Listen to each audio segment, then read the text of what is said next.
Attorney, legal ba na hindi binigay ang 13th month pay ko dahil may utang ako sa office or sa company? Okay guys, this is Attorney Emma and papag-usapan natin yung mga valid na wages deductions under the labor code. So, unang-una, pwede bang mag-deduct yung employer mo sa salary mo? Number 1, yes, pwede silang mag-deduct.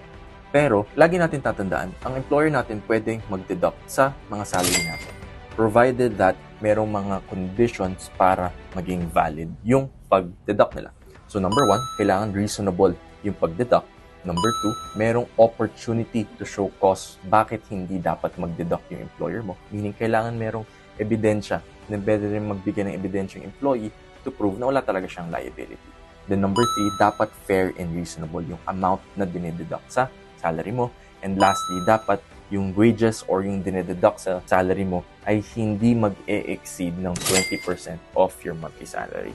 So, pwede, provided na merong ebidensya, provided na hindi mag-e-exceed ng 20% dun sa salary na nakuha nyo every month.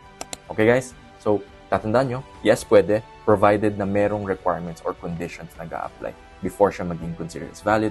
Otherwise, that is a prohibited deduction and pwede nyo isumbong yan sa DOLE. Tandaan nyo, kailangan may conditions bago mabawasan yung pera ninyo. Okay guys, this is Attorney Eman and your Mads Pay.